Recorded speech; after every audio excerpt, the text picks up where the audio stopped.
Kennedy flying for her sister. Do you remember getting electric lights in the house in 1949? You know, she wasn't born in 1941, I'm not sure. Remember how pulling on the light switch was like God placing rays of sunshine to that little white bulb? You remember getting a half stick of gum, chewing it all day, and then putting it on the bedpost overnight? Alexa, what did you do? Do you remember when our only entertainment was an all-black radio sitting in the corner and a couple of board games to keep for Christmas? Do you remember playing checkers or dominoes with your brother Joe, and when you were about to win, he would accidentally knock the whole board game? Do you remember our first black and white television set in 1968, or sleeping on a straw mattress and taking your bath in a washstand before school? Do you remember this?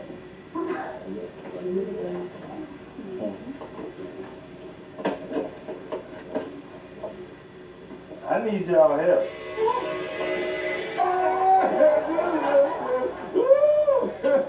Come on,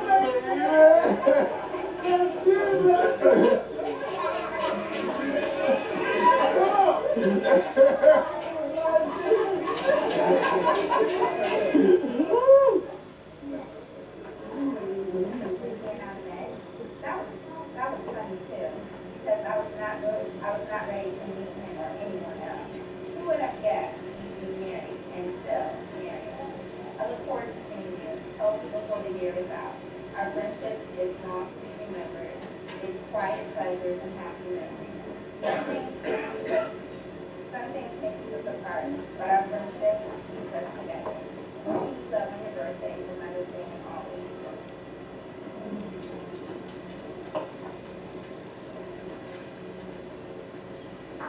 Thank you, Lord.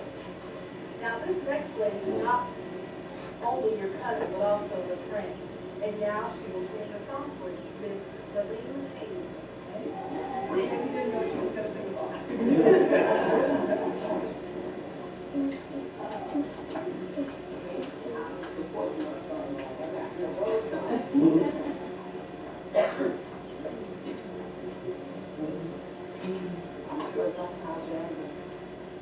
During the time when you were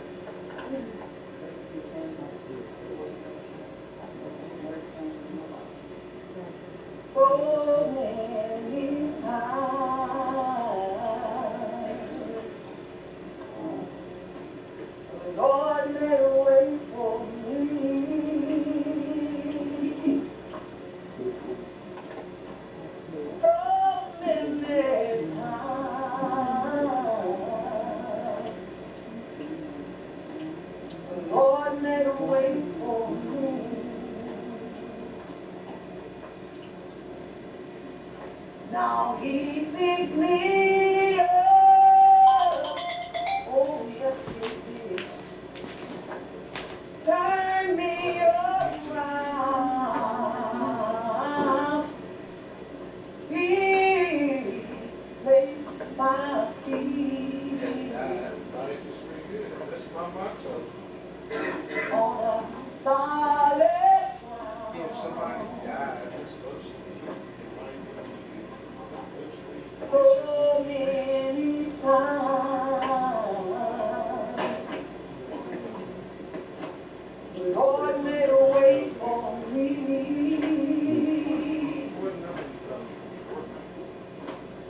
So many times, the Lord made a way for me. Now when I was lost, couldn't see my way,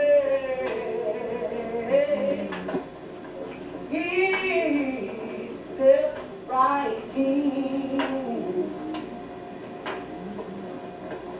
and showed me the way. Lord, I thank you.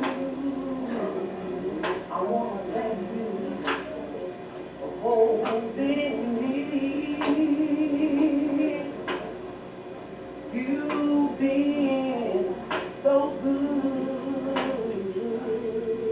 so good, so good to me.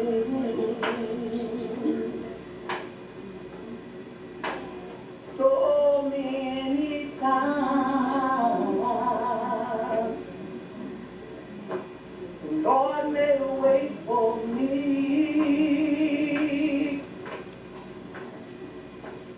So many times,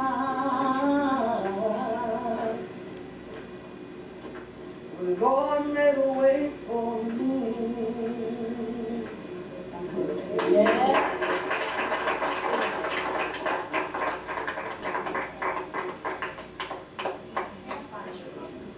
Do you remember all those laughing and being in color at times? The memories of riding the bus of the long, winding road to and from school established special friendships. Here is one of those friends. Doing all the night stuff. I'm on that some of my reason I did. The girls are here.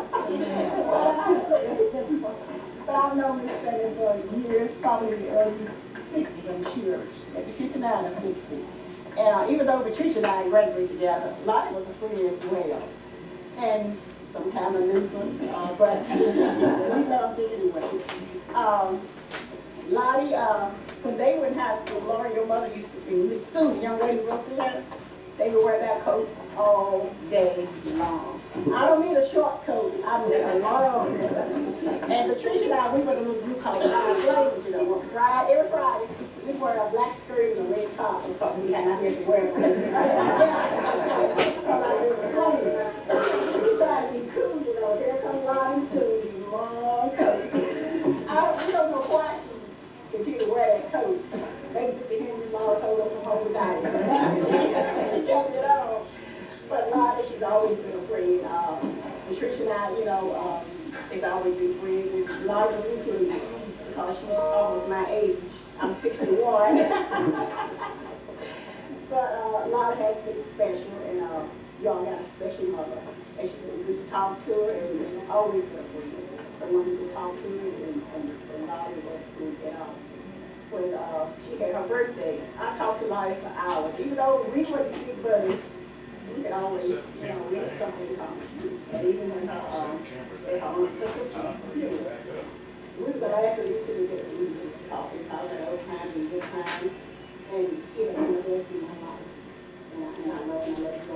And let me tell you, I got a small thing. I have 6 brothers.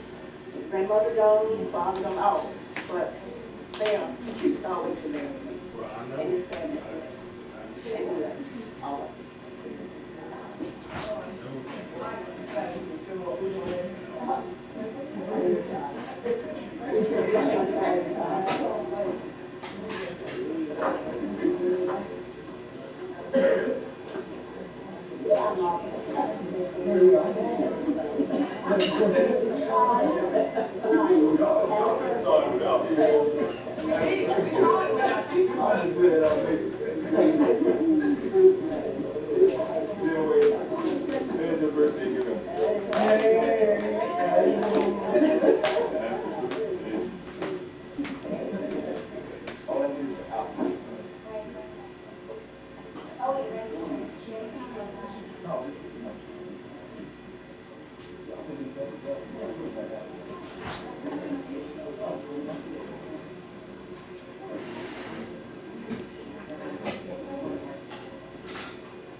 Yes. These are the just facts you see actually from all the families and your friends and relatives. Okay. Mark, thank you.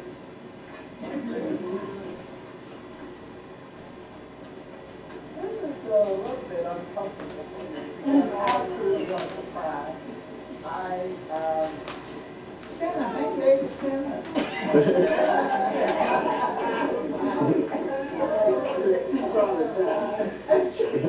was trying to think if I've ever had well, I had birthday dinners, with my friends at home. But I remember, I think Landon Beal took me to my first birthday party. I didn't know what a birthday party was. I remember that. So many memories of family, and as you get older, sometimes I think about the things that we did. I remember Sue and I started Jimmy and I started first grade together, and I remember we cried every day. About 10:30 in the morning, we wanted to go home. So we started falling. We wanted to go home. So Mama said, girl, I'm sick of y'all going there to the school crying. It's not like the rest of the family is not there. She said, if you come back home tomorrow, you may cry, I'm going to teach you to there. So Jimmy and I had to stop crying at school. So many memories of running around on the farm. But school really did provide a lot of fun for us. That's where, I think in high school, I never knew Merlene until we started high school. And, people really thought we were like first terms or whatever because we were a part of the team. We could count on each other. And I guess Sue and I were always inseparable. I thought about that because in teaching all these years, you don't see kids doing that anymore. When you saw Tricky, you saw the 5 playing. You realize I'm about to dumb mistake. They run around with the black shirt on and the red top, So I knew you said they had nothing to do. But they were the 5 playing. You could tell kids by who they hung out with. You hung out with the same people all the time. And I think about it a lot, how we had so much fun. And I was telling someone about how my brother drove the school bus. And Joe would always let me ride with him. He'd get me up early. Now, he knew I was going to go to school before I got on the bus. He knew that. But he would let me sleep all the way to school. Then we get to school, Joe would wake me up. I'm going through all my changes, but he would wake me up. And I don't know why I loved getting on that bus with Jeff. He would, I don't know, most of you rode the school bus, they were only supposed to go about 35 miles an hour. And I would be able to lean down and take the screw out. That means we're going to go 50, 60 miles. And nobody told. Nobody ever told. But I think about it a lot, you think about, the childhood memories. I think I was trying to write some of them down for Nicole. And I started on the project, but so many of them just flood at you, and as you get older, what has your life meant to us? And being away for so long, it's like I have extended family, in their family. But my students have meant a lot to me because I remember the teachers that did so much for me. Growing up in the country, a lot of them did the best they could, but they kind of left your education to people, at school. And there were just so many people in my family. And, for someone to tell you that you're smart, that means a lot to a child. Because you don't know that you're smart. I mean, you really don't know that. But if people keep telling you that you're smart, after a while, you say, hey, yeah, I am smart. You kind of work at it. And I think that's one of the things that with young black kids, I always say, 2 things that over the years I thought about with young people. Black kids never think of themselves as really smart. They really don't. But they are. They're a diamond in the rough, and you have to tell them that. And the other thing that I found is really interesting is that young white girls don't think of themselves as free. You know, they gotta have all these other trappings to be free. And, you know, if you tell a young girl, say, you know, you're very, very free, they're uncomfortable with it because they don't hear it enough. That, you know, it's more than just the outer features, you know, it's who you are. So that's one of the things that I always try to do. I always try to find with young people to give them something to think about. Because young people are our future, and whether it's in your family or whatever. And your role is true. I think about it often. You know, I always think about it in Mother's Day. And I always have this vision of what I wished I had done. And one thing that I know is that I did the best that I knew how to do. Now, I don't agree with Oprah with a lot of stuff. But Oprah says when you know how to do better, you will do that. But I did the best that I could, and with kids and teaching. You know, I was never a popular teacher, but until my kids leave me and go off to college and come back. Then, you know, it's like, yay, Miss Thomas, everybody needs one of you in their corner. But to me, the worst thing that you can do to a child is be offended. You know, if you're the child's teacher, you need to teach them every day. And it's not just about teaching the subject matter, to take the time to talk to young people. Because you always assume that young people know they don't know. They really, really don't know. I think about all the things that you don't know when you're young. And people assume that you know, but they don't know. So it takes a lot of time and effort to talk to young people. And, you know, being in such a large family, you know, you struggle with your plate. You know, in the black family, the baby is always special. You know, I tell everybody that. In the sense that it is, in the black family, the baby is a very, very special. You know, you get a youngest girl, a youngest boy, you got two special places. And I was telling the girl that I eat lunch with, and, you know, she was a white girl, and I was talking about the black family. And I said, you know, my baby brother is, you know, has turned 50. And I said, you know, he just always been the apple of my eye. You know, I just loved him because he was my baby brother. No other reason. I told her, that's just the way it is in black family. And I talk about the different places. But I often think about it as being number 8 out of 11. I struggled with it because I was a little bit different. Now, I wasn't exactly lazy with it. That was another side of the story. Now, I wasn't exactly lazy the way they put it out, but I was different, and I realized that as a young person. And sometimes it made me feel, you know, I couldn't figure out who I was and what my place was. But I will say that Joe always makes me feel special. Always. I mean, you know, it didn't matter what it was.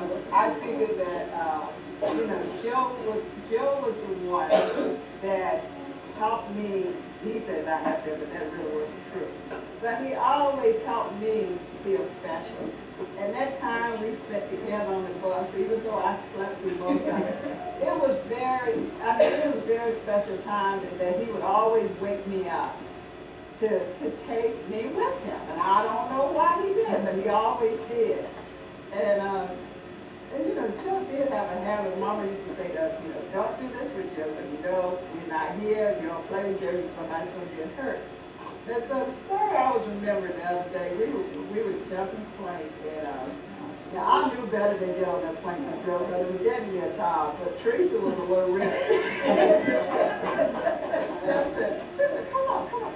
I said, Teresa, you know, Mama told us not to get on that plane with Joe, because somebody's going to get hurt. Okay, I'll do it. So at first Joe got on the plane, he played really nice. Next thing I knew, Joe jumped down on the plane. Teresa went down. We didn't see her for a while. So then she fell off and she hurt her arm. So Teresa was just screaming. So Joe said, it doesn't hurt. We're thinking, oh my God. So then we know you're not going to the doctor. The girl got a broken arm, so what did you go to do? But, you know, I think about the things that we did as young people, and I think about Risa a lot because Risa was the one that always kept our hair in place. You know, that was important when you were in the country, your hair had to be in place. And she would take us out there under that tree.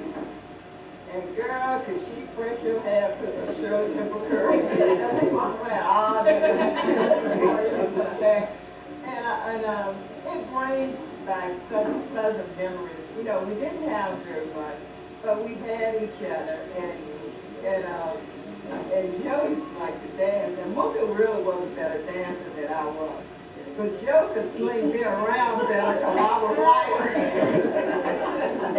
So sometimes he had to trade Mooka in for me because, you know, he could try his moves out and he could, you know, switch me around or whatever. When I think about it, and sometimes I feel, you know, I wish I hadn't been away for all these years or whatever, but, you know, I have made a home away from home, and I have good friends. But family is so important, and you know, it's just important for every young person to have a sense of family, because family is all you have. You don't pick your family, you pick your friends, but family is important, and one of the things as you get older, you learn to accept people the way they are. You just say, okay. I mean, you know, everybody is different. And so you learn to do that, and you know, for the nieces and nephews, you know, I wish I had been around more. You know, with Tina, I was thinking about You Tina. didn't do it about the age, and we had these great. You know, I remember Jewel was for a while, and I mean, rightfully so, because she was walking until she was probably about 2 years old, and she was always on somebody's hip. And you know, we didn't have anything else to do, so why couldn't you just carry her on his hip? So I remember one night Joe was getting ready to go to Florida. And Jewel wanted her ice cream from the store. Joe said, I can't do it, Jewel. She said, I know you don't think you're going to put somebody before me. Yeah, to take them to the store, get the ice cream, and bring them back.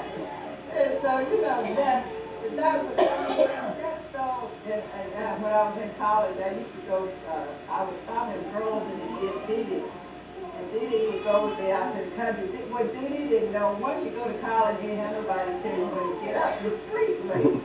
So Didi would get up and get her little bag, and she said, now, get up, it's time for the morning. And you ain't going nowhere. But I would have to get up, put some clothes on her. You know, Bob G had the stuff laid out, put the clothes on her for her to sit all day long.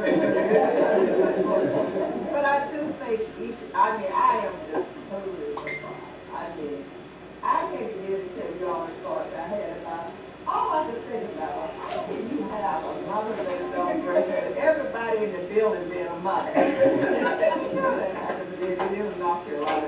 It's different. And so I wasn't too thrilled about driving down the road, but I do thank each and every one of you for coming. And I just can't believe nobody told me. I did not have a clue. I didn't tell anybody. She was calling. I should have called her. No, I didn't have any knowledge. Ain't lying with a call. But I think each and every one of you here this morning means so much to look out to see you.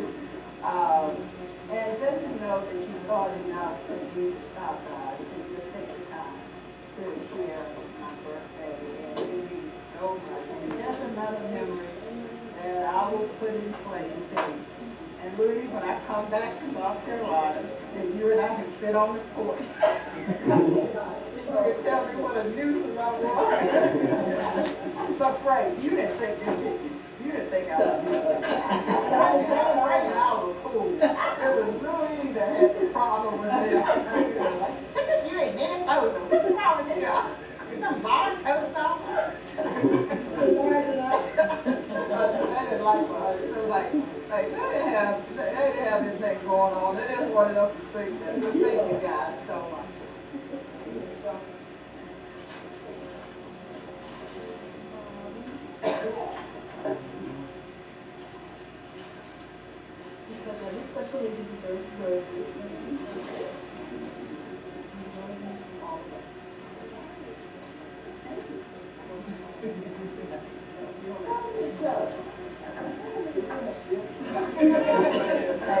okay. Let me know your problem.